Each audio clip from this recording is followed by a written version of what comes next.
Hello dear, आज हम concentration term of solution को डिस्कस करेंगे। तो जो हमारा सॉल्यूशन है वो सॉल्यूट एंड सॉल्वेंट से बना होता है। तो सॉल्यूट एंड सॉल्वेंट से मिलके हमारा सॉल्यूशन जो है वो बना होता है। जो सॉल्यूशन की कॉन्सेंट्रेशन टर्म होती हैं वो 10 टाइप की होती हैं। पहली है सॉल्युबिलिटी, दूसरी है परसेंटेज, तीसरी है पार्ट्स पर मिलियन, चौथी है पार्ट्स पर बिलियन, पांचवी स्ट्रेंथ, छठवीं मोलैरिटी, सातवीं मोलैलिटी, आठवीं मोल फ्रैक्शन, नौवीं फॉर्मेलिटी, 10वीं नॉर्मेलिटी। तो ये 10 टर्म्स में हम सॉल्यूशन के कॉन्सेंट्रेशन को मेजर करते हैं। जो हमारी सॉल्युबिलिटी एंड मोलैलिटी होती है वहां पे हम सॉल्यूट एंड सॉल्वेंट की बात करते हैं। जो हमारे percentage, ppm, PPB, strength, molarity, mole fraction, formality and normality होती है वहां पे हम सॉल्यूट एंड सॉल्यूशन की बात करते हैं। जो हमारा सॉल्यूट है उसको हम ग्राम में ले सकते हैं, उसको हम मोल में लेते हैं, उसको हम ग्राम इक्विवेलेंट में लेते हैं। जो हमारा सॉल्वेंट है उसको आप ग्राम में ले सकते हो या फिर मिलीलीटर या लीटर में ले सकते हो। इसी प्रकार सॉल्यूशन भी ग्राम में ले सकते हो या मिलीलीटर या लीटर में ले सकते हो। तो हमारी पहली टर्म है सॉल्युबिलिटी। तो सॉल्युबिलिटी हमारी परसेंटेज जैसी होती है। दोनों में सिमिलरिटी ये है कि सॉल्युबिलिटी एंड परसेंटेज दोनों 100 पार्ट्स में मेजर किए जाते हैं, जबकि दोनों में डिफरेंस ये है कि सॉल्युबिलिटी में सॉल्यूट एंड सॉल्वेंट लिया जाता है, जबकि परसेंटेज में सॉल्यूट एंड सॉल्यूशन लिया जाता है। सॉल्युबिलिटी के केस में आपका सॉल्यूशन कैसा होना चाहिए? सैचुरेटेड होना चाहिए, जबकि परसेंटेज के केस में आपका सॉल्यूशन सैचुरेटेड हो या अनसैचुरेटेड हो कोई फर्क नहीं पड़ता। सॉल्युबिलिटी के केस में टेम्परेचर और प्रेशर का रोल होता है, क्योंकि सैचुरेटेड सॉल्यूशन सॉलिड के केस में डेफिनेट टेम्परेचर पे बनेगा और गैस के केस में डेफिनेट प्रेशर पे बनेगा।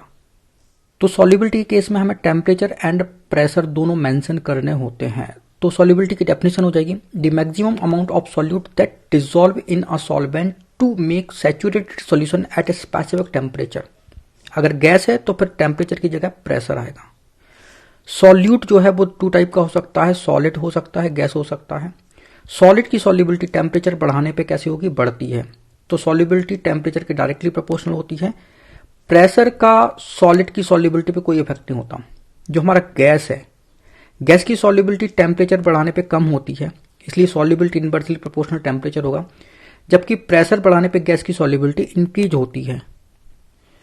तो ये हमारी सॉल्युबिलिटी का फॉर्मूला हो गया, wait of solute upon weight of solvent into 100। Solubility के बेसिस पे हम सॉल्यूशन को कैटेगराइज करते हैं saturated solution, unsaturated solution and super saturated solution में। अब इन टर्म को समझने के लिए हमने एक टेस्ट ट्यूब ली, टेस्ट ट्यूब में पानी ले लिया और सपोज कि इस पानी में जो है वो 2 चम्मच शक्कर जो है वो घुल सकती है। तो हमने अगर 2 चम्मच शक्कर डाल दी तो हमारा सॉल्यूशन जो है वो सैचुरेटेड बन गया। अगर हमने 1 चम्मच डाली या आधी चम्मच शक्कर डाली तो हमारा सॉल्यूशन जो है वो अनसैचुरेटेड रहा। क्यों? क्योंकि इसमें कैपेसिटी 2 चम्मच डिसॉल्व होने की है। और अगर हमने इसमें 2 चम्मच शक्कर डाल दी तो हमारा सॉल्यूशन सैचुरेटेड बन गया। फिर इस टेस्ट ट्यूब को आप हीट करोगे तो हीट करने पे ये आधी पौन चम्मच जो है वो और शक्कर डिसॉल्व कर सकता है, तो हमारा सुपर सैचुरेटेड सॉल्यूशन जो है वो बन जाएगा। फिर जब आप सुपर सैचुरेटेड सॉल्यूशन को कूल करोगे तो जो एक्सिस में शुगर डिसॉल्व थी वो शुगर जो है वो प्रेसिपिटेट के फॉर्म में आ जाएगी। इसको हम इस तरीके से भी समझ सकते हैं कि जो हमारे पंडित जी हैं इनका निमंत्रण जो है वो आपने अपने घर पे किया। ये पंडित जी जो है वो 10 पूड़ी खा सकते हैं, और अगर आपने इनको 10 पूड़ी, सब्जी, सलाद, रायता खिला दिया तो पंडित जी हमारे कैसे हो जाएंगे? सैचुरेटेड हो जाएंगे। लेकिन अगर आपने इनको 4 पूड़ी खिलाई और इन्होंने और पूड़ी मांगी और आपने कह दिया कि अब तो पूड़ी खत्म हो गई हैं और पूड़ी नहीं मिलेगी, तो पंडित जी हमारे कैसे हो जाएंगे? अनसैचुरेटेड हो जाएंगे। और अगर मान लीजिए आपने इनको 10 पूड़ी खिला दी, 10 पूड़ी खाने के बाद आपने इनको 4 रसगुल्ले खिला दिए, रसमलाई खिला दी, तो पंडित जी हमारे कैसे हो जाएंगे? वो सुपर सैचुरेटेड हो जाएंगे। फिर इसके बाद हमारी सेकंड टर्म है परसेंटेज। तो परसेंटेज में हम सॉल्यूट एंड सॉल्यूशन दोनों लेते हैं, सॉल्वेंट का कोई रोल नहीं होता। तो इसकी डेफिनेशन हो जाएगी the quantity of solute present in 100 ग्राम और 100 millilitre of the solution. Solution हमारा 3 टाइप का होता है, weight by weight, weight by volume, volume by volume. तो हम यहाँ पे वेट बाय वेट लेंगे, तो इसका मतलब है कि सॉल्यूट ग्राम में होगा, सॉल्वेंट ग्राम में होगा और सॉल्यूशन भी ग्राम में होगा। तो मास परसेंटेज ऑफ सॉल्यूट, इसका फॉर्मूला हो जाएगा wait of solute upon weight of solution into 100। तो यहाँ पे आपको एक बात याद रखनी है कि जो हमारा सॉल्यूट यहाँ पे 25 ग्राम है, सॉल्वेंट 100 ग्राम लिया है, तो सॉल्यूशन जो है वो हमारा 125 ग्राम होगा।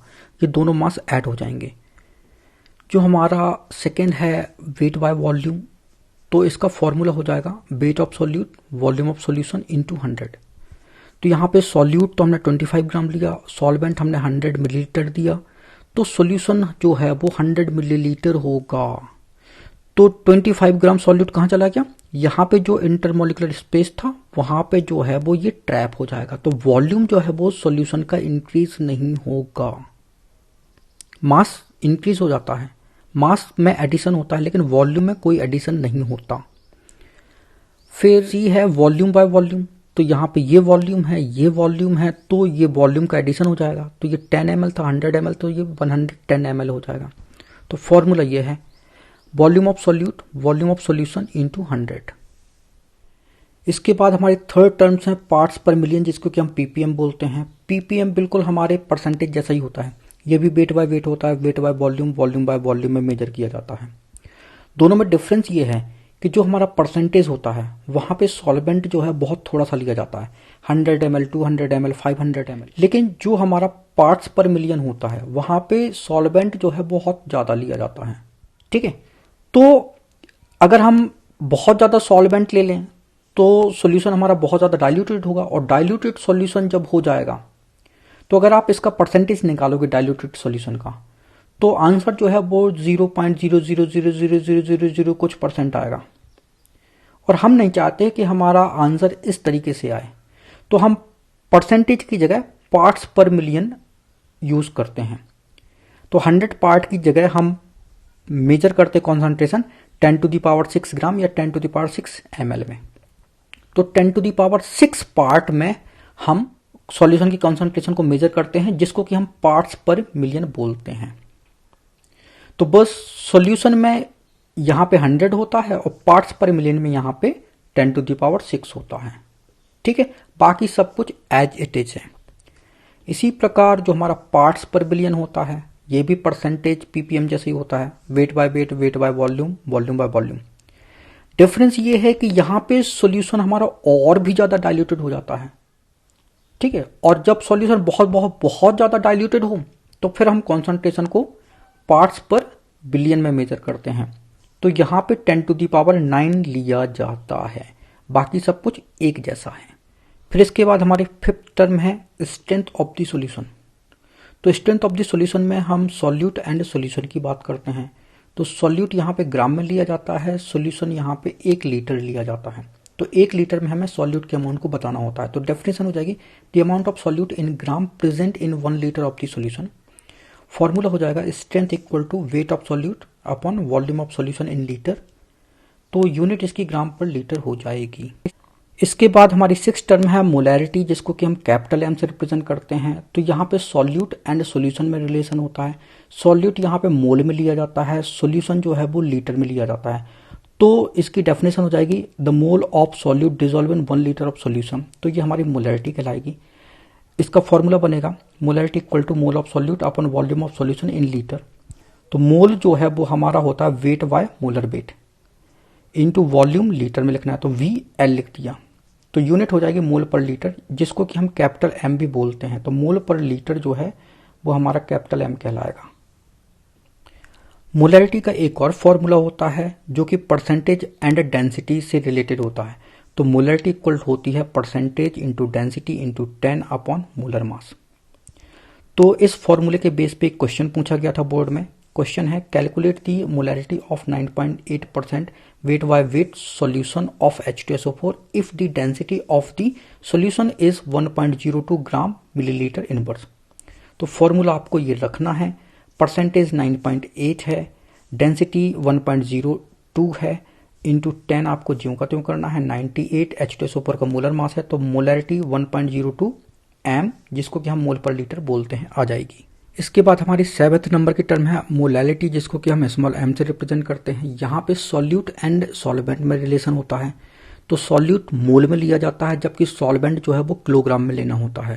तो हमारी डेफिनेशन बनेगी mole of solute dissolve in 1 kilogram of solvent are called molality. इसको हम स्मॉल m से रिप्रेजेंट करते हैं। फॉर्मूला बनेगा mole of solute upon mass of solvent in kilogram. Mole को हम वेट बाय मोलर वेट लिखते हैं।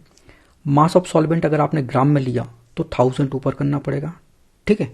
तो हमारी यूनिट जो है वो मोल पर केजी हो जाएगी। फिर इसका एक क्वेश्चन है, a solution of glucose in water is labelled as 10% by weight, what would be the molality of the solution? Molar mass of glucose 180 gram mole inverse. तो देखो जरा, 10% ग्लूकोज सॉल्यूशन का मतलब है कि 10 ग्राम ग्लूकोज जो है वो 100 ग्राम सॉल्यूशन में प्रेजेंट है। तो वेट ऑफ सॉल्यूट तो 10 ग्राम हो जाएगा। वेट ऑफ सॉल्वेंट जो है वो कितना हो जाएगा? सॉल्यूशन का वेट 100 है, सॉल्यूट का 10 माइनस कर दोगे तो 90 आएगा। मोलर मास 180 दिया है, ठीक है। तो molality wait by molar weight into 1000 upon weight of solvent लिखना है। तो बस ये 10, ये 180 बनेगा, ये 1000 और ये 90, तो ये हमारा 0.61 स्मॉल m, जिसको कि हम मोल पर केजी लिखते हैं। इसके बाद हमारी नेक्स्ट टर्म है मोल फ्रैक्शन, जिसको कि हम चाय से रिप्रेजेंट करते हैं। इसका relation solute, solvent and solution तीनों से होता है। तो यहाँ पे सॉल्यूट जो है वो उसके मोल लेते हैं, सॉल्वेंट एंड सॉल्यूशन भी मोल के फॉर्म में लिया जाता है। तो ये हमारा रेशियो होता है, सॉल्यूट एंड सॉल्यूशन के मोल का रेशियो मोल फ्रैक्शन कहलाता है। सॉल्वेंट एंड सॉल्यूशन के मोल का रेशियो भी हमारा मोल फ्रैक्शन कहलाता है। तो अगर हम मोल फ्रैक्शन ऑफ सॉल्यूट की बात करें तो यहाँ पे मोल of solute upon mole of solution. अगर हम मोल फ्रैक्शन ऑफ सॉल्वेंट की बात करें तो mole of solvent upon mole of solution. तो मोल फ्रैक्शन का फॉर्मूला जो है वो हो जाएगा मोल फ्रैक्शन ऑफ सॉल्यूट, तो ये होगा ratio mole of solute upon mole of solution. तो मोल की जगह हमको पता है कि हम वेट बाय मोलर वेट लिख सकते हैं। मोल फ्रैक्शन ऑफ सॉल्वेंट की बात करें, इसको चाई ए से रिप्रेजेंट करते हैं, तो ये Na upon NB plus Na हो जाएगा, मतलब mole of solvent upon mole of solution, ठीक है।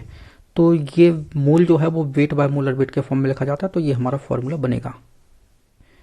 फिर हमारी टर्म है नॉर्मेलिटी, जिसको कि हम N से रिप्रेजेंट करते हैं। तो इसका रिलेशन सॉल्यूट एंड सॉल्यूशन से होता है।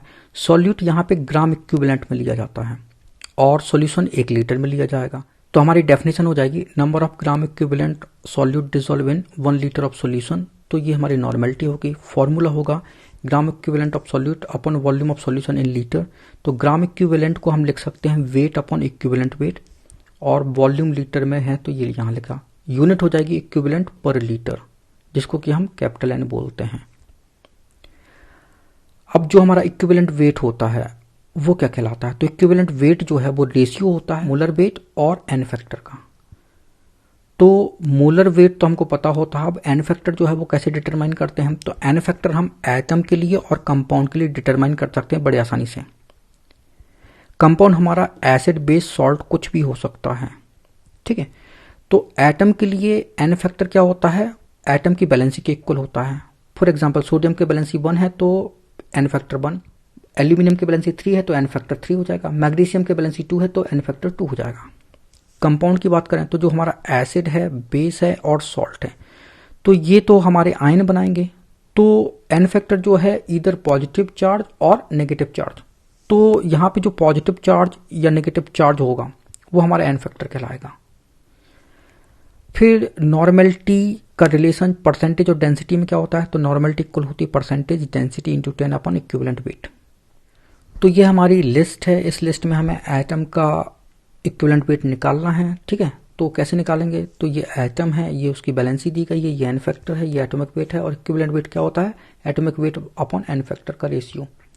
तो सोडियम का वैलेंसी 1 होता है तो एन फैक्टर 1 होगा, एटॉमिक वेट 23 है, तो इक्विवेलेंट वेट कैसे आ जाएगा? एटॉमिक वेट 23 अपॉन 1, तो ये 23 आ जाएगा। मैग्नीशियम की बैलेंसी 2 होती है, एन फैक्टर 2 हो जाएगा, एटॉमिक वेट 24 है तो 24/2 ये हमारा 12 जो है वो इक्विवेलेंट वेट होगा। एल्यूमिनियम की बैलेंसी 3 है, एन फैक्टर 3 है, एटॉमिक वेट 27 है तो 27/3 ये एन फैक्टर से डिवाइड करोगे एटॉमिक वेट को तो N9 जो है वो हमारा इक्विवेलेंट वेट होगा। ऑक्सीजन की बैलेंसी 2 होती है, एन फैक्टर भी 2 होगा, मास 16 है तो इक्विवेलेंट वेट 8 होगा। कैल्शियम की बैलेंसी 2, एन फैक्टर 2, मास 40 तो इक्विवेलेंट वेट 20 होगा। इसी प्रकार हम कंपाउंड में देखेंगे तो कंपाउंड आपका एसिड बेस सॉल्ट कुछ भी हो सकता है। तो ये H2SO4 हमने लिया तो ये 2H पॉजिटिव SO4 - 2 में आयोनाइज हुआ तो N फैक्टर यहाँ पे 2 हुआ। या तो आप पॉजिटिव चार्ज के इक्वल ले लो या फिर नेगेटिव चार्ज के इक्वल हो, जो भी हो। मोलर वेट 98 है H2SO4 का, तो 98/2 करोगे तो 49 होगा। फिर NaOH आयोनाइज होगा, Na पॉजिटिव OH नेगेटिव, तो N फैक्टर होगा 1, तो ये उसका इक्विवेलेंट वेट हो गया। सोडियम कार्बोनेट आयोनाइज होगा 2Na पॉजिटिव CO3 - 2, तो N फैक्टर हो जाएगा 2 चार्ज के इक्वल। HNO3 आयोनाइज होगा H पॉजिटिव NO3 नेगेटिव में, तो N फैक्टर होगा 1। कैल्शियम हाइड्रोक्साइड आयोनाइज होगा C डाई पॉजिटिव OH -2 में, तो N फैक्टर होगा 2। H2SO4 देखो यहाँ पे आयोनाइजेशन ऐसे हुआ 2H पॉजिटिव SO4 - 2, तो N फैक्टर होगा 2। यहाँ पे आयोनाइजेशन हमने ऐसे किया H पॉजिटिव HSO4 नेगेटिव, तो N फैक्टर हो जाएगा 1। तो इक्विवेलेंट वेट भी यहाँ पे 98 होगा। और अगर आयोनाइजेशन ऐसा हो रहा तो इक्विवेलेंट वेट 49 होगा।